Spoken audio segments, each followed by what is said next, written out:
ইনশাআল্লাহ আপনারা অপেক্ষা করুন, অবশ্যই আদালত ন্যায় বিচার করবে বলে আমি বিশ্বাস করি।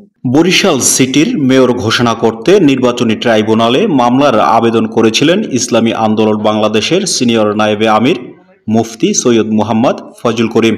ধারণা ছিল ঢাকা এবং চট্টগ্রামের ন্যায় আদালতের আদেশে বরিশাল সিটির মেয়র ঘোষণা করা হবে ফয়জুল করিমকে, কিন্তু মুফতি ফয়জুল করিমের করা মামলার আবেদনটি খারিজ করে দিয়েছে আদালত। সোমবার নির্ধারিত দিনে শুনানি শেষে ট্রাইব্যুনালের বিচারক ও সিনিয়র সহকারী জজ মোহাম্মদ হাসিবুল হাসান আবেদনটি খারিজ করে দেন বলে জানিয়েছেন বাদীপক্ষের আইনজীবী শেখ মোহাম্মদ নাসির। এই আদেশের বিরুদ্ধে উচ্চ আদালতে যাবেন বলে জানিয়েছেন এই আইনজীবী। আদালত বলল যেহেতু এতদিন 645 দিন বা 37 দিন এটা তামাদি হয়েছে, আমার পক্ষে এটা গ্রহণ করা সম্ভব হচ্ছে না, কারণ আইনে বলা আছে 30 দিন, এইটা বলা আছে ডাইরেক্টরি, মানে করা যাইবে, এটা ম্যান্ডেটরি না, করতেই হবে, নাইলে হবে না এরকম না। আদালত অনুধাবন করতে হয়তো বা ব্যর্থ হয়েছে, তারপরও আমরা বিচারকের প্রতি এবং বিচার বিভাগের প্রতি শ্রদ্ধাশীল। আমরা যেহেতু উনি একটা আদেশ দিয়েছে, আমরা ওই আদেশের বিরুদ্ধে আমরা যথাযথ আপিল ট্রাইব্যুনালে আমরা আপিল করব। এদিকে আবেদন খারিজের খবরে ক্ষুব্ধ হন আদালতের বাইরে অবস্থান নেয়া ইসলামী আন্দোলন বাংলাদেশের অনুসারীরা।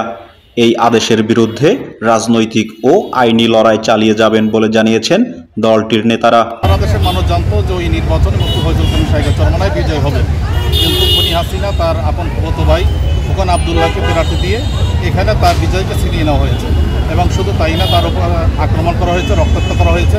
আমরা এটা প্রত্যাশা করি নাই, বরিশালবাসী এটা প্রত্যাশা করে নাই। বরিশালবাসীর প্রত্যাশা ছিল যে এই মামলাটা আমল নিয়ে ঢাকা এবং চিটাং যেভাবে মেয়র ঘোষণা করা হয়েছে, ঠিক তেমনিভাবে বরিশালেও শাহেকের চরমনায় মুফতি ফয়জুল করিমকে মেয়র ঘোষণা করা হবে। টুপিওয়ালা, দাড়িওয়ালা, পাঞ্জাবিওয়ালা তাদের বেলায় এক আইন, আর টুপিওয়ালা, দাড়িওয়ালা আর পাঞ্জাবিওয়ালা সারা আর এক আইন, এটা হতে পারে না। এক দেশে দুটি আইন চলতে পারে না, পারবে না ইনশাআল্লাহ। নিম্ন আদালতেও আমরা সঠিক ন্যায্যতা আমরা ফিরে না পেলেও আমরা উচ্চ আদালতে আমরা পাবো, এটা আমাদের আন্তরিক বিশ্বাস। এর আগে 2023 সালের 12 জুন অনুষ্ঠিত বরিশাল সিটি নির্বাচনের ফলাফল বাতিল করে ইসলামী আন্দোলনের প্রার্থীকে মেয়র পদে বিজয়ী ঘোষণার দাবি জানিয়ে গত 17 এপ্রিল নির্বাচনী ট্রাইব্যুনালে মামলার আবেদন করেন দলটির সিনিয়র নায়েবে আমির মুফতি সৈয়দ মুহাম্মদ ফয়জুল করিম। ওই নির্বাচনে হাত পাকা প্রতীক নিয়ে প্রতিদ্বন্দ্বিতা করে দ্বিতীয় হয়েছিলেন তিনি। মামলাটির আবেদনের ওপর অধিকতর শুনানি ও আদেশের জন্য 5 মে তারিখ ধার্য করে নির্বাচনী ট্রাইব্যুনাল।